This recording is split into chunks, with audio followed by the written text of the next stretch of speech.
just like so honored to be here and so excited. And I've been doing what I do for about 20 years, and I essentially am passionate. I don't have kids. I'm in a very passionate marriage of 25 years, and a very good marriage.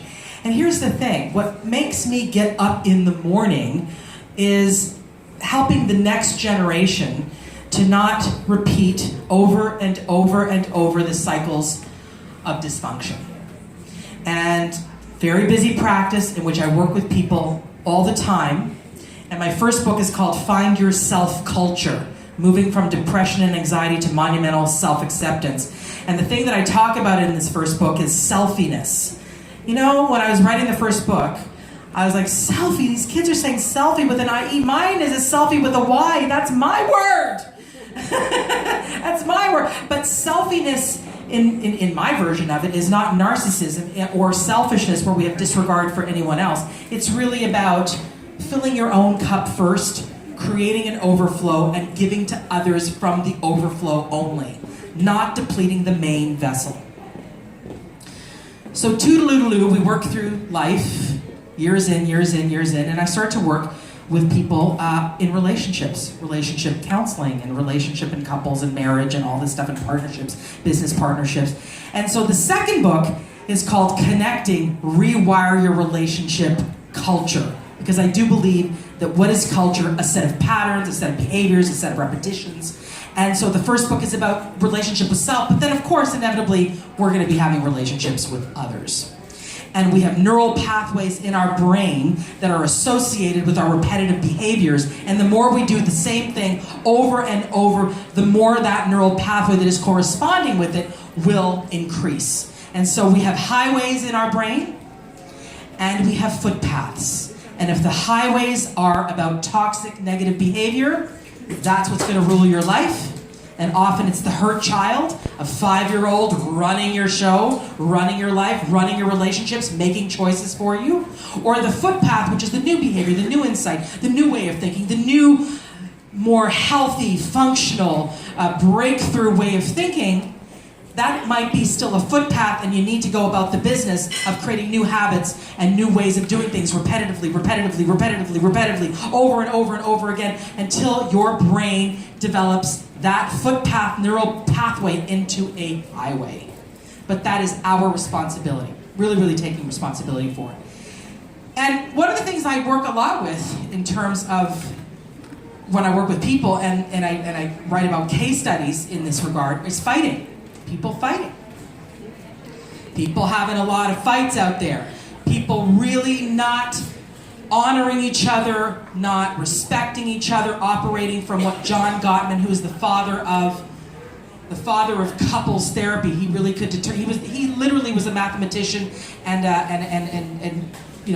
20, 30, 40 years of studying couples, and within 5 minutes knowing whether a couple was going to stay together or not. And he would talk about the 4 horsemen of destruction in relationships, the 4 horsemen of destructions, which were fighting, which were criticism, contempt. You know what contempt is? Like disdain. When someone walks in, when couples walk in to do therapy with me, if I notice they have contempt for one another, it's a tough journey to save that marriage, let me just say. So contempt. Save the relationship before it gets to the contempt place. Defensiveness and stonewalling, which is, I'm not talking to you. I'm not talking to you. And I'm just not talking to you. I'm just going to cut you off. I'm going to amputate you. Which I have to say, I ask people when they are in a disagreement to not do the stonewalling amputation unless it's the very last resort, okay? Because it doesn't work. You learn very little if you don't actually work with what's going on, what your triggers are, what the actual conflict is. Stonewalling often will be, I'm not even going to deal with that. It's too uncomfortable, it's too dirty, it's too something, I'm not even going to deal with that. And basically, you're going to repeat the same thing over and over, expecting a different result, which is what people say, the definition of madness, right? Doing the same thing over and over, expecting a different result, madness, craziness. So my belief, and is that if you're going to enter into a conflict without a set of rules and without a technique, you're basically in a freight train at full speed headed for a brick wall. It's going to explode. Nothing good's going to happen. You need a set of guidelines. You need a way to navigate the minefield that is conflict, that is human relationships. Because human relationships, I'm going to come over here, give this zone a little love. Because human relationships, one thing you can count on is we're going to have conflicts. It's going to happen. Get out of the Pollyanna. Get out of the Alice in Wonderland. When I have couples come in, I love to do premarital therapy. Premarital therapy is sort of like 3 or 4 sessions where a couple that's headed toward marriage and real deep commitment, they do some therapy and they work with the areas that are extremely trigger-oriented. Money, debt, how do you treat money, how do you treat sex, family relationships. Do we see them every week or once a year? Do we see them just on holidays or no, every single day? I talk to my mom, every day. And does that mom have an influence on your decisions? And do you need her approval or his approval, dad's approval to do anything? These are big conversations in premarital therapy we have. And we make sure that we navigate those really good so you're not going down the aisle of marriage without some sort of a blueprint, some sort of a roadmap. And you'd be surprised at how many people end up, 3, 4, 5 years, engaged, the whole thing ready, cards, everything ready, RSVPs are sent out, it's all good, and they haven't talked about, do I want kids or not? Do I want kids or not? I don't know. Do you want kids? I don't know. Who's going to stay home with the kids? I don't know. We'll figure it out. Okay, well, you're not going to figure out because you're probably going to get divorced if you don't figure that one out. And if you're in the childbearing years, I say to the woman, you have an obligation to yourself to figure it out. Whether or not this person wants a kid and you want a kid, get real. Get real with one another. Don't waste time in that regard. And also, does he or she have respect for money? Do you have respect for money? Or are you completely a spendthrift? And I love the conversation about money. That was just awesome. So, a lot of fighting happens because there's 2 people that are actually 5 years old or 4 years old fighting. It's the hurt child, or worse, it's the hurt child having a relationship with the phantom parent. The infantilization, parentification, patterning. And then they come in and say, well, I don't want to have sex anymore with this person. Well, who wants to have sex with your kid, right? It's not a good thing. It's not normal. It's because there's a parent-child in the relationship.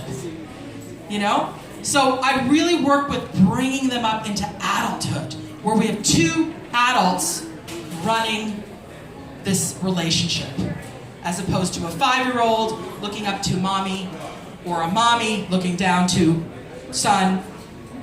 This pattern is the demise of the relationship. So I ask people to look around their relationship and see, is that what's happening? Because if it is, we got problems.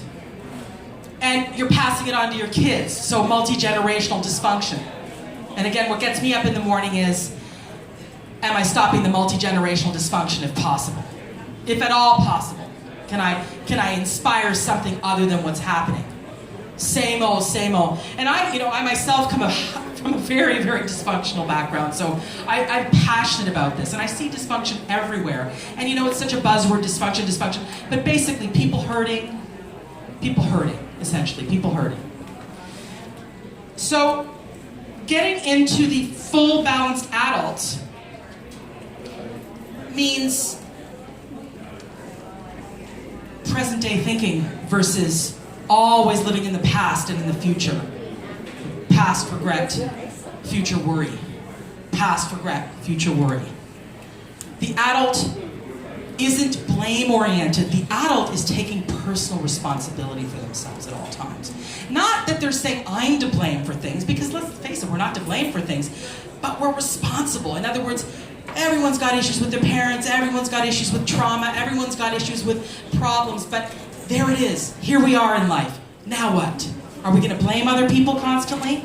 So that's really something that we gotta look at. And I just want to have people understand that you gotta stop projecting your emptiness onto your partner and have them fill you, because they aren't in your life to fill you. I wish it were the case. It'd be so much easier if people would just help us and fill us, and it'd be so great, but it's not really what it's about. We're tasked, when we cannot change, Viktor Frankl, great book, great author who wrote Man's Search for Meaning, said, and he was in Auschwitz, and he was this really, he was in a very, very, very difficult situation, and he saw a lot of resentment around him, and what he said was, when we cannot change our reality, when we can't change our world, we are tasked to change ourselves. So we got to really work on ourselves, and we're worth it, because we got to find our self-culture, because that really is what the universe, I think, wants for us. Here's what I want to teach you guys today, is a technique for fighting fairly. Because everyone's going to encounter a fight, am I right? Aren't we going to have a fight somewhere? We're going to get triggered by someone, we're going to get PO'd by someone, we're going to get hurt by someone.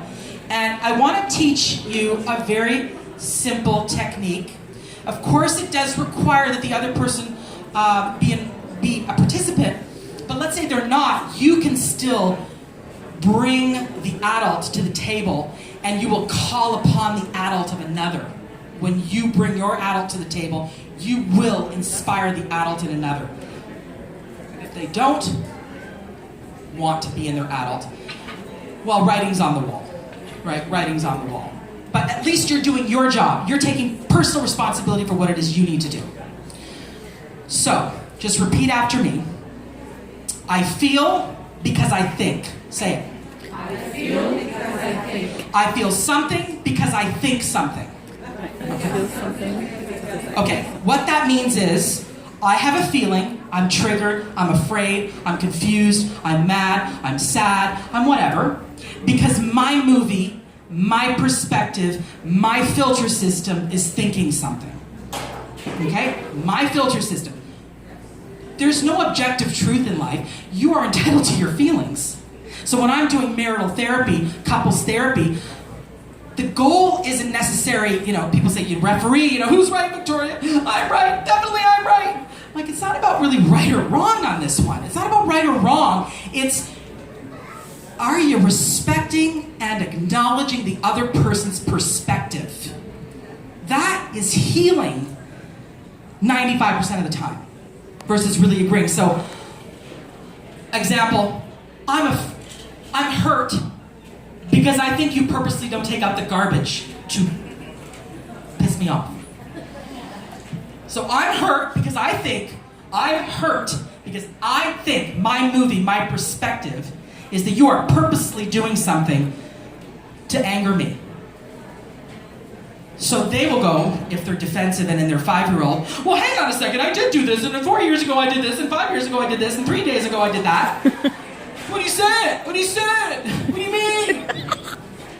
But there's no acknowledgement of the feelings, right? It's no acknowledgement of the position that the person had the courage to reveal their vulnerability, which is what it is. When we're revealing ourselves from an adult place, we're having the courage to reveal our vulnerable self and ask in a vulnerable way about something.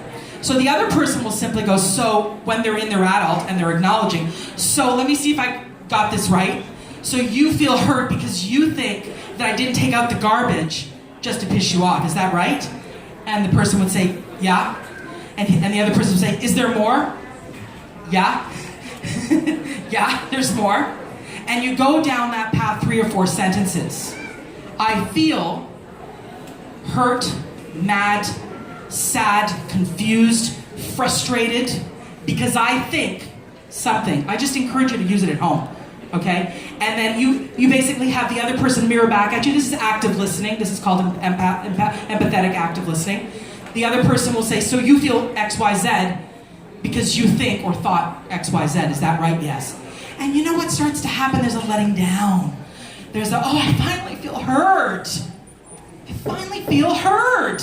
I finally feel like you're not just, blocking my feelings stopping my feelings, I actually feel, even though we don't agree, even though we're not on the same page about the actuals, we are actually just listening to one another.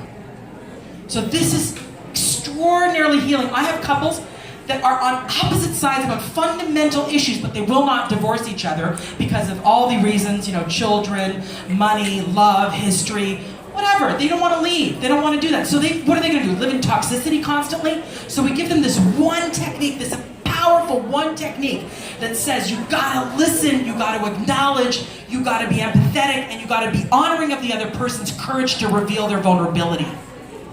Healing the relationship. That is all I'm saying. We're not in agreement, but we're hearing each other. That can transform a marriage. That can transform a friendship. That can transform a business relationship. That can transform just about everything.